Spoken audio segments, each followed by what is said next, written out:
Merci, Monsieur le Président. Ah, tant pis pour moi, je croyais pouvoir bénéficier de la petite minute laissée, mais bon, c'est pas grave.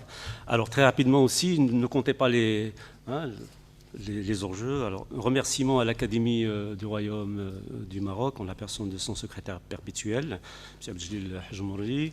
Remerciement à Monsieur l'administrateur de la chaire des littératures comparées et aux collègues qui ont veillé à l'organisation de ce colloque. Merci. Alors c'est presque un truisme de répéter ici et d'affirmer encore une fois que l'Orient est une création discursive et imaginative telle que définie et décrite amplement par Edward Said. Mais Mathias Hénard semble répondre à Said, oui, mais encore faut-il savoir où est-ce qu'il se trouve cet Orient. Si la boussole de l'Occident pointe invariablement vers l'Est, comme l'est la boussole dont il est question dans le roman de Mathias Hénard de 2015, qui s'intitule justement Boussole, ne faut-il pas se demander où est-ce qu'il commence, cet Orient, où est-ce qu'il finit, et qu'est-ce que l'Occident peut en dire qu'il ne dirait pas également de lui-même. Alors la question de l'islam est prise dans les filets de cette grande question de la localisation et reste indissociable de la logique circulaire de l'histoire qui ne dépend, selon l'auteur, d'aucun point de vue narratif et d'aucune palette de couleurs. Hénard offre dans ses récits un regard semblable au démon de la place, qui subsume tous les points de vue dans une tentative de restituer la polyphonie objective de l'histoire. Dans ce sens, et relativement à la question de l'islam qui nous réunit aujourd'hui, l'enjeu de l'orientation, c'est-à-dire de la localisation, comme le dirait Homi Bhabha, est crucial puisqu'elle décide des limites de l'entité Orient comme objet de représentation et des lieux où l'islam est représenté. Car les lieux de la représentation ne coïncident pas toujours avec les lieux des représentés. C'est pourquoi la désorientation, évoquée dans le titre de ma communication, un terme que j'emprunte à Khatibi et non pas à Suzanne Martin Marquez, qui était évoquée hier, le texte de 2008, à Khatibi on parle en 1983. C'est le sous-titre de son texte en réponse à Jacques Berck. Voilà. Orientalisme, c'est aussi un chapitre dans le livre. Donc, ce principe qui récuse le principe même de la localisation, du moins le relativise-t-il et s'entend davantage comme une désorientalisation, notamment des poncifs de violence, de barbarie, d'anti-humanisme qui consacrent la légende noire, et là on remonte au Moyen-Âge, n'est-ce pas, une expression byzantine.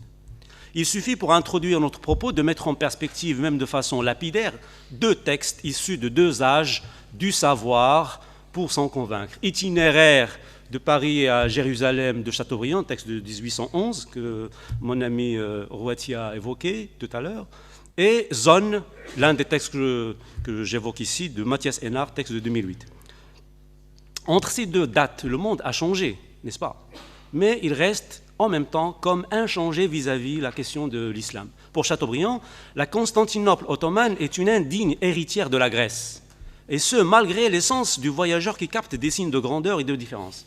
Il n'y a de grandeur qu'hellène et ancienne, comme le disait Joachim du Bellay, n'est-ce pas, dans les Regrets. Hénard, lui, place la Grèce, ses divinités et ses intrigues, au cœur du monde européen moderne.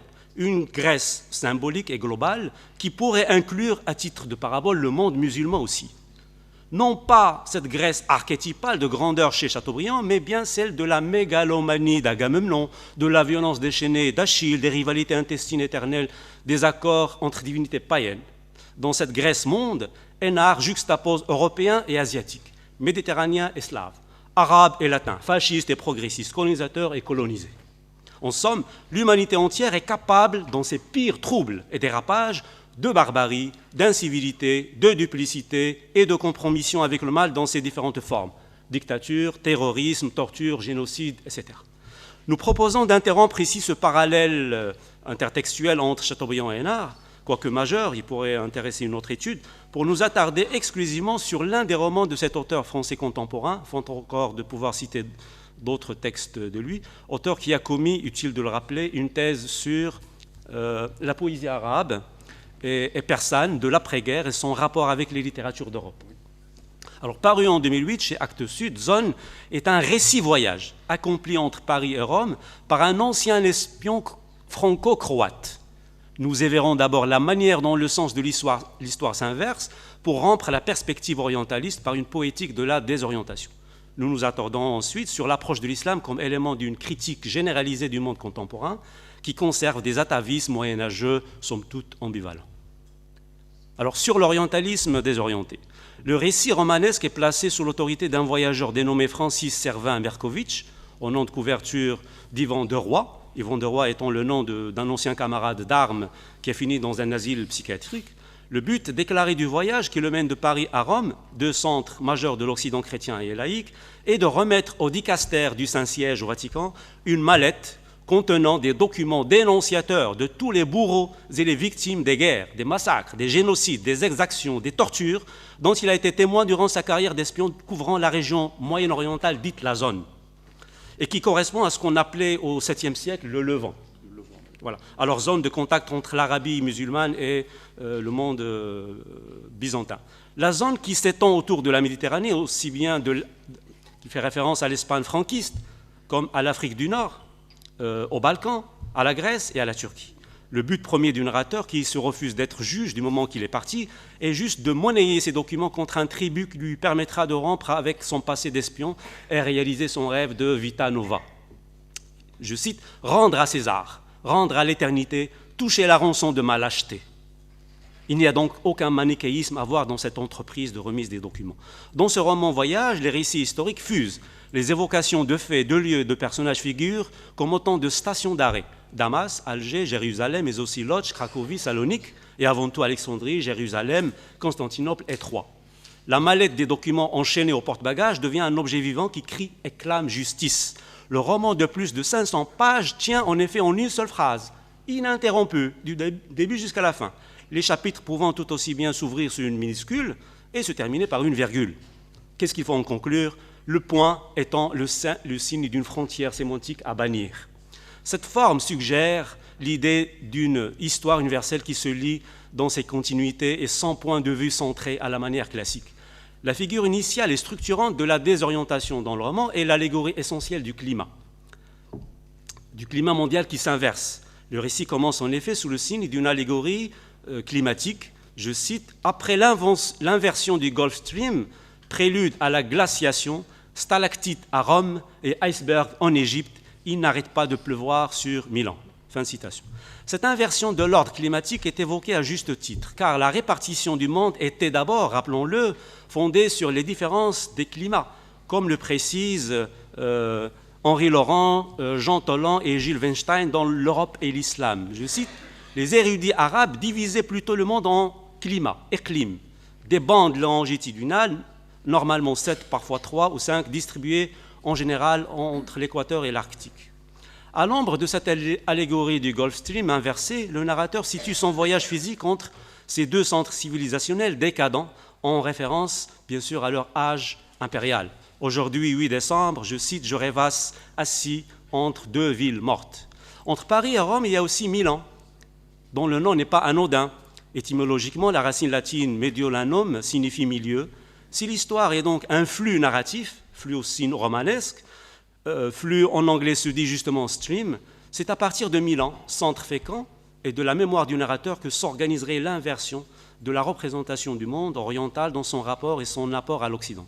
La gare de Milan est à ce titre une mémoire active où l'Orient est à peine voilé.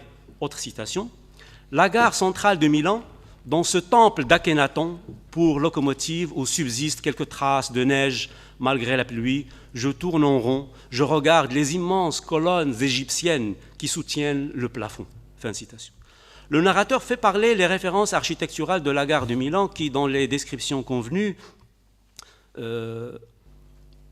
font plutôt référence au style néoclassique.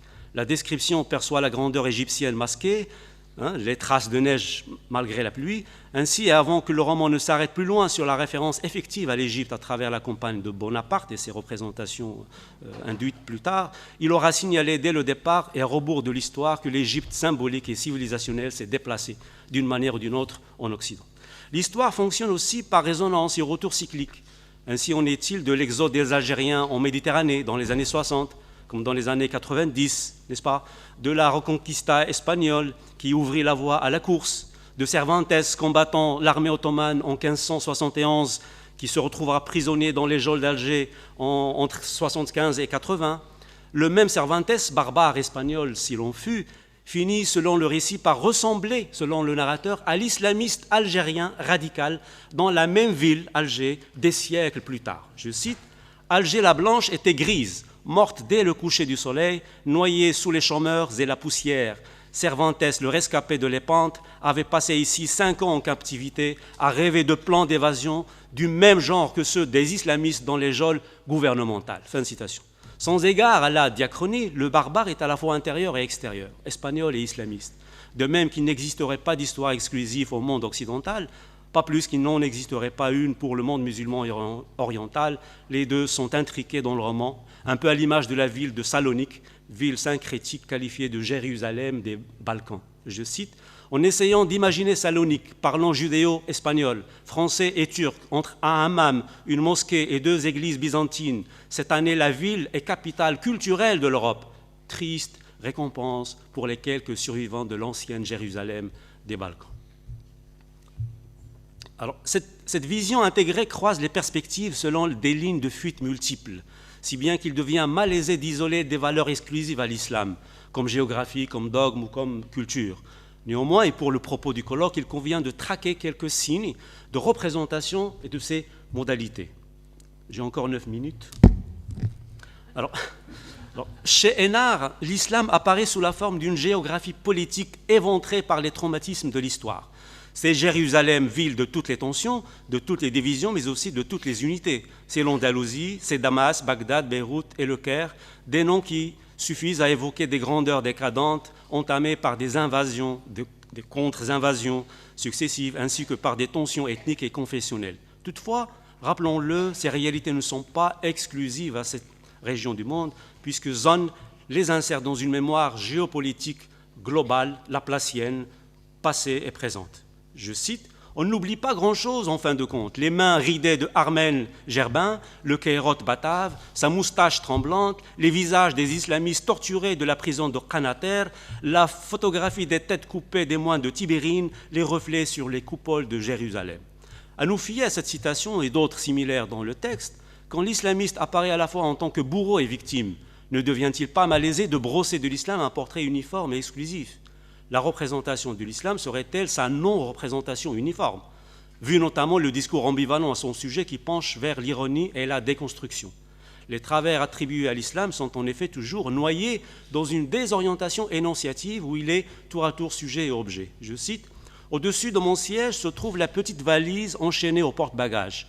Qu'est-ce qu'elle contient vraiment ? Pourquoi ai-je voulu documenter la zone depuis Hermann Gerbin, l'ivrogne du Caire, toutes ces images, ces noms, jusqu'au mien, jusqu'à la terrible photo de Bosnie, en passant par les souvenirs de Jasenovac, les foules de massacrés de Matossen, les documents de Globochnik et Strangle à Trieste, les clichés de torture de mon père, les télégrammes ottomans chiffrés adressés à Talat Bacha, les listes espagnoles des fosses communes de Valence, les massacrés de Chatilla, les rires d'Aloès Brunner, le sénile à Damas, qu'il repose, que je repose, puisque tout va finir bientôt, que l'apocalypse approche, le réchauffement ou la glaciation, le désert ou le déluge, je vais confier mon arche personnelle aux spécialistes de l'éternité et à Dieu. C'est pas moi qui dis adieu. Alors, bien sûr, il arrive dans le récit que le musulman incarne l'autre à craindre, à redouter, jusqu'à la haine même. Il n'est pas plus à craindre, cependant, qu'un Serbe ou un Croate à Sarajevo, pas plus qu'un Juif en Allemagne nazie ou qu'un Ottoman à Constantinople.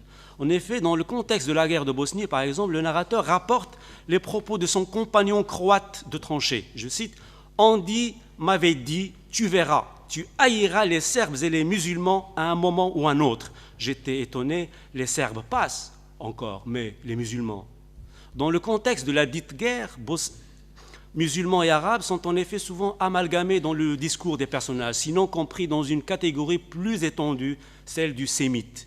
Ivan me disait, c'est parce que tu ne côtoies pas de juifs ni d'arabes. Si tu en connaissais, tu les haïrais immédiatement. L'islam est également représenté comme pratique dévoyée, parfois instrumentalisée, entachée d'hypocrisie dans des contextes de lutte de pouvoir. Le narrateur ironise souvent, comme ici, sans prendre de position. Je suis retourné à Alexandrie, j'y suis retourné souvent et pas toujours en rêve, pour conclure des transactions plus ou moins secrètes avec des généraux égyptiens, dont des dont l'importance se mesurait au nombre non pas d'étoiles mais de Mercedes. Ces généraux qui luttaient contre le terrorisme islamique en se pensant consciencieusement le front au papier de verre tous les soirs pour imiter l'usure de la peau contre le tapis de prière, jusqu'à en avoir un cal et paraître plus pieux que leurs ennemis. En Égypte, tout est toujours démesuré. Je notais des noms, des adresses, des réseaux, la trace d'activistes venus d'Afghanistan, du Soudan, et les militaires, tous plus obèses les uns que les autres, ponctuaient leurs phrases d'Inch'Allah, Allahu A'lam, La Hawla. Eux qui, avec la même dévotion, torturaient et fusillaient les barbus à tour de bras dans les arrière-cours des prisons surpeuplées le long de la vallée du Nil. Mais s'il est un niveau dans lequel s'incarne le mieux la représentation de l'islam, c'est bien celui de l'imaginaire littéraire et artistique. Preuve en est cette représentation picturale du prophète de l'islam que le narrateur évoque à juste titre pour marquer la persistance et l'intemporalité d'une perception dégradante au sein de l'imaginaire chrétien. Je cite, c'est une citation centrale, « À San Petronio, basilique de Bologne, les Italiens ont cru éviter il y a peu un attentat islamiste des plus étranges, artistiques. Les terroristes présumés souhaitaient détruire une fresque de Giovanni de Modène, peintre au début du XVe siècle et représentant l'enfer selon Dante. Un horrible démon y dévore et torture les pécheurs. Et parmi eux, dans la 9e fosse du 8e siècle, Mohammed, prophète de l'islam, allongé, souffrant sur un rocher sous les yeux de Dante, ainsi qu'il le raconte, dans je ne sais plus quel chant infernal. Pauvre prophète. Et ainsi l'avait représenté le peintre de Modène, la poitrine ouverte, ce qui devait déclencher l'ire, près de 600 ans plus tard, des soi-disant islamistes que le zèle des carabiniers avait interpellés dans la noble basilique, croyant sincèrement déjouer un attentat des plus odieux contre l'art, avec A majuscule, et la civilisation. Une fois de plus, l'alerte italienne était fausse. Les terroristes étaient de simples touristes, terroristes qu'il fallut relâcher quelques jours plus tard. L'Église n'avait pas explosé, la fresque impie était toujours en place et le prophète déchiré toujours en proie aux démons jusqu'à la fin des temps dans l'enfer des chrétiens. On conviendra bien entendu que la représentation de l'islam est par excellence la représentation de son prophète, d'où l'intérêt de la citation. Il s'agit apparemment dans ce fragment de deux représentations où, à proprement parler, deux portraits tenus ensemble par un rapport intermédial, littérature Dante et peinture Giovanni de Modène. Ce dernier n'aurait que reproduit et traduit en forme, couleur et lumière le récit imaginaire de Dante et son voyage en enfer. Mais il se trouve que son œuvre assure dans le roman la jonction de trois âges, Moyen Âge, Renaissance et époque contemporaine. Il existe cependant une différence substantielle entre le récit dantesque, littéraire, et l'œuvre giovannienne, à savoir la référentialité. J'explique. L'œuvre picturale dote la représentation narrative d'une valeur matricielle, puisqu'elle s'en réclame. Ainsi, les lecteurs de Dante Alighieri apprécieront à sa juste valeur de transposition la fresque, en fonction du récit qui, lui, maintient son statut de source. Mais qu'advient-il des non-lecteurs de Dante, des non-familiers de Dante? Si la fresque se coupait du Moyen-Âge dantesque, elle deviendrait actuelle. Et je raconterai peut-être lors du débat une anecdote édifiante à ce titre. Imbriquée dans des réseaux interprétatifs incidents et renouvelés, d'où lire la colère des visiteurs, des touristes. Sans savoir que Dante synthétise le regard du Moyen-Âge, il synthétise le regard du Moyen-Âge sur l'islam, l'œuvre picturale s'en détache et constitue sa propre référence, avec une légère avancée d'un siècle ou deux dans le temps. Autre précision subsidiaire. Il me reste, je pense, 2 minutes.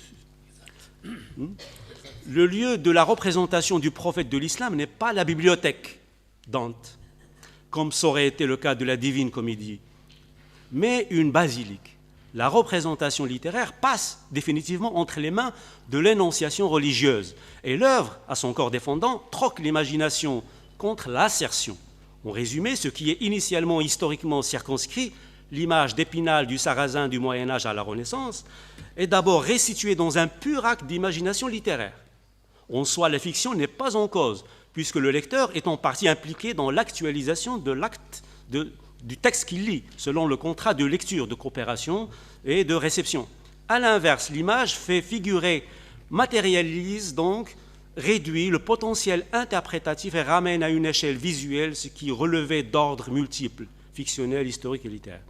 Ainsi, l'acte imaginatif et imaginaire initial échapperait au fil du temps aux circonstances objectives de sa production, à savoir le rapport interreligieux ancien, et entre dans une temporalité incommensurable, comme le dit le narrateur, éternel enfer des chrétiens.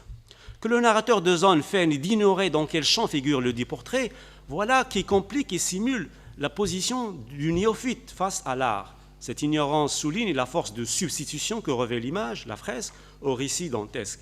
Est-il d'ailleurs exigé du touriste d'être historien de l'art pour remonter jusqu'à Dante et aux querelles du Moyen-Âge? Conséquence, l'image est vraie et en vertu du texte absent. Cette valeur plastique suppose dès lors un trouble ou un double blasphème pour le prétendu islamiste terroriste. L'interdit de la représentation est doublé de l'atteinte au corps prophétique sacré. Tous deux ont lieu hic et nunc, sous le regard du visiteur.